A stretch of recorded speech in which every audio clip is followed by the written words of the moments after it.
during the 133rd session held on 9th October 2018 in Buenos Aires, Argentina. We associate ourselves with your momentous achievement, which is a matter of national importance and pride. We beseech the good Lord to equip and guide you in the Swim Federation.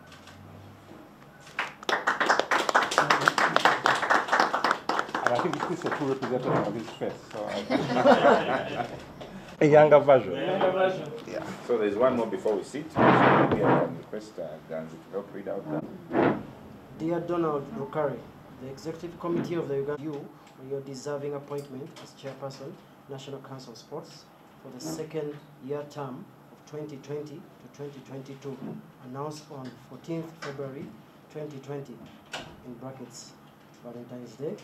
Dennis Hamson Obua, may God grant you the guidance, wisdom, counsel, strength, resources, and temerity to exercise your new mandate to the best of your abilities. We wish you a very success and looking forward to lending all our support to transform sports in Uganda. Congratulations. I'm the one giving it to all of us. On behalf of the sporting fraternity, Absolutely. we're very proud of you, Dr. Rukale, and we're behind you. Thank you. A member of the Uganda Olympic Committee who is not on the executive say something on behalf of the members. Mr. Chairman. Thank you very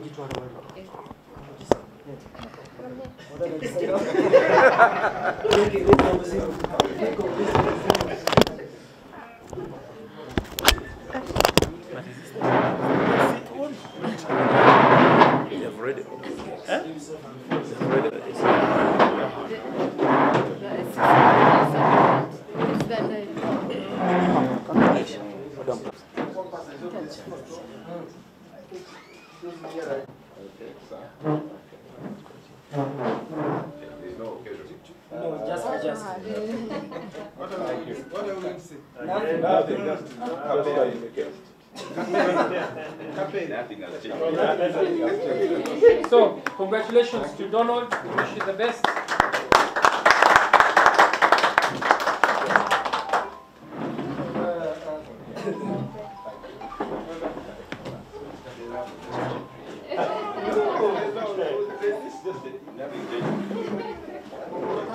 So, from today, he's no longer called Donald. It's called Chair. Never. No, they're not chairman. Those are just titles.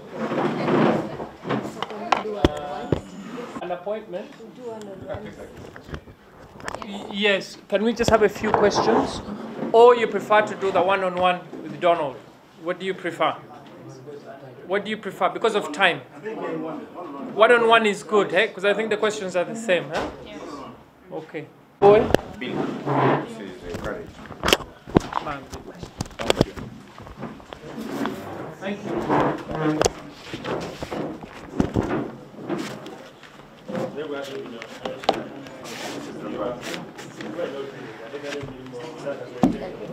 Thank you.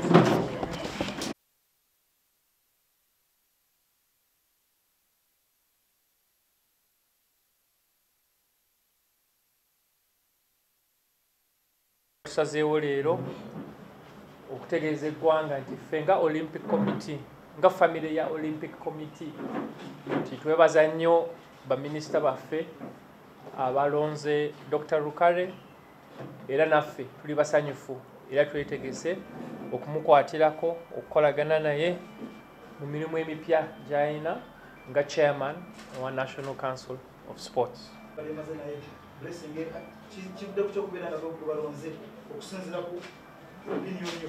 Nze nga bwe ndaba Dr. Rukale mukozi nnyo, ebintu abikola bulungi nnyo. Nze nga president wa Olympic Committee tekimala, mulina okumanya nti IOC naye emukozesa mu governance eza Olympic Committees, Commonwealth Games Federation naye bamukozesa mu ethics commission yaabwe, FINA naye bamukozesa ku kakiiko akakulira okuwuga mu nsi zonna. Bwe mulaba nti ebitongole ebitali mu Uganda bimukozesa, awo kitegeeza nti ye ng'omuntu mukakafu nnyo era bamumatira mu mirimu gy'akola.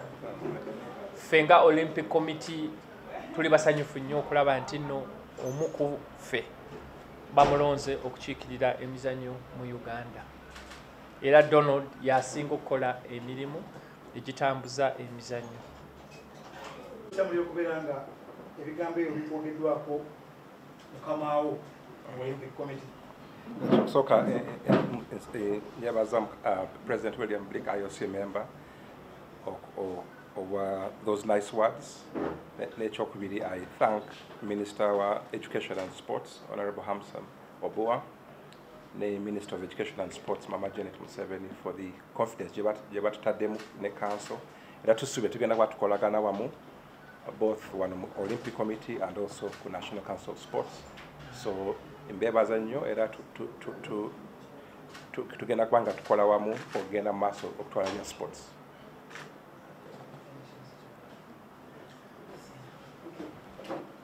Now, okay.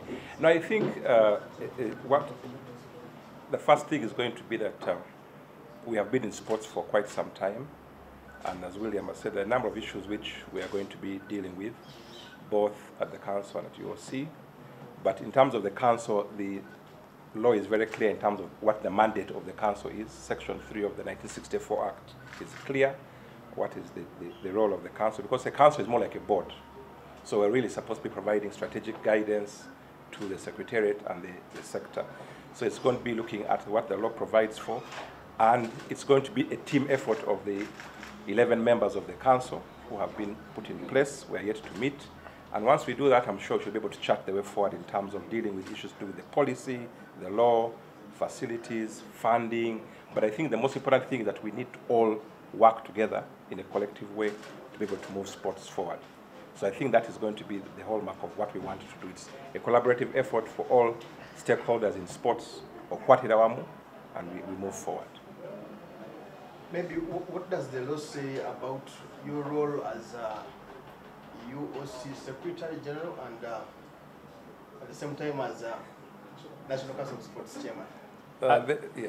Well, at the Olympic Committee, and we've consulted with the International Olympic Committee, there is no problem one person holding a position at the National Council of Sports and at the Uganda Olympic Committee. As you know, there are a number of national federations, such as South Africa, SASCO, German Olympic Committee, DOSB. The National Council and the Olympic Committee are merged into one sporting entity. So at the moment in time, there is no constitutional refinements or issues where he can be chairman of the council and secretary general of UOC. There is no problem operationally and constitutionally. How about the Ugandan law?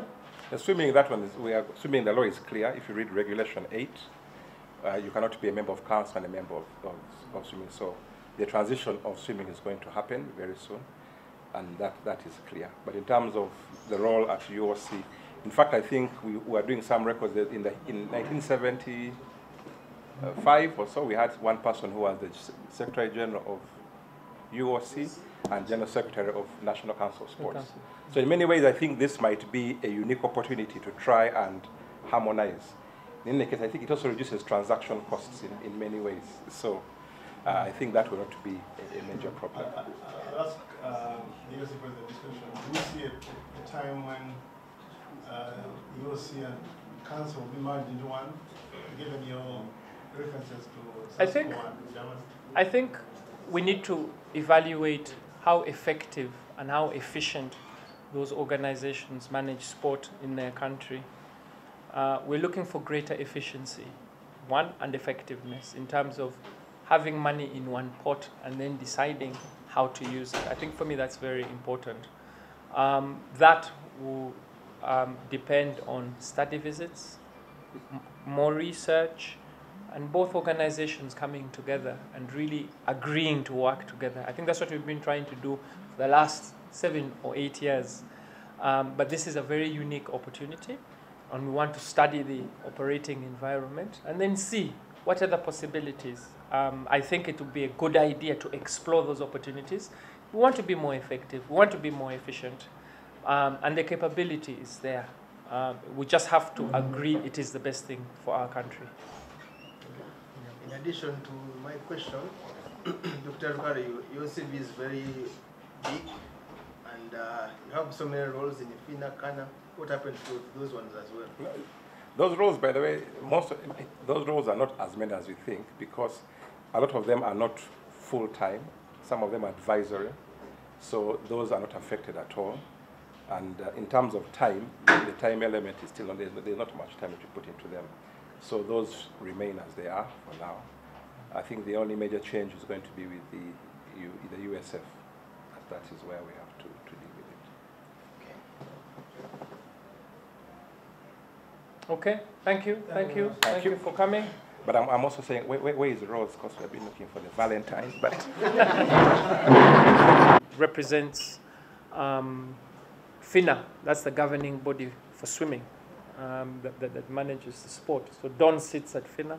He's a member of CAS, Court of Arbitration. In the Commonwealth family, he is a member of the Ethics Commission.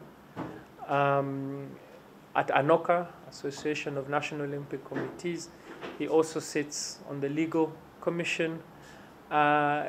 He's the only, may I say, African, or may I say black sports lecturer at MEMOS, which is the course under the IOC capacity building program. So his reputation precedes him, and we're here to thank the authorities and, of course, show our gratitude and appreciation to Don in solidarity as the Olympic Committee and the Olympic family. And, of course, we pledge to work with National Council of Sports, like we've always been advocating for. And Donald, on the behalf of my colleagues and myself, and, of course, on behalf of the International Olympic Committee, allow me to extend our sincere gratitude and to wish you the very best of luck in your new position as chairperson of the National Council of Sports and your other capacities as well. So on our behalf, congratulations and well done.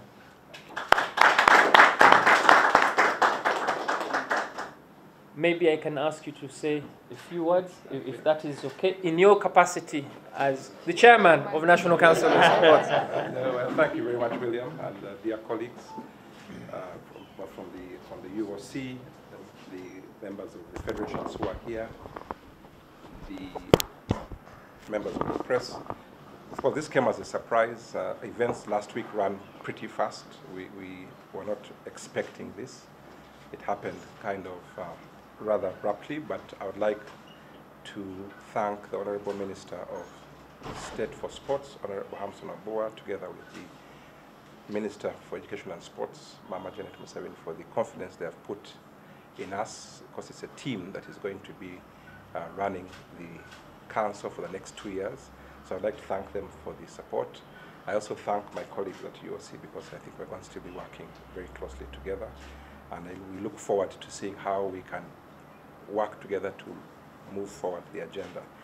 And as you all know, I'll still be here at the UOC.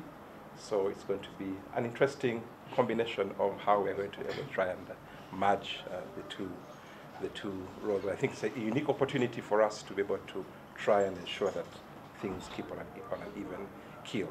So thank you very much, and we look forward to the next days ahead. Thank you, Donald. Maybe I can have a vote of thanks from our member federations. So maybe I call upon Mr. Jagwe to say a few words. Just before Mr. Jagwe says a few words, I wanted to hijack the opportunity also. As Swimming Federation, we had our awards on Saturday, and I think most people were there. We had the opportunity to pass on, to communicate some appreciation, or congratulatory message, so to speak. I thought that with your permission, you could allow us to also formally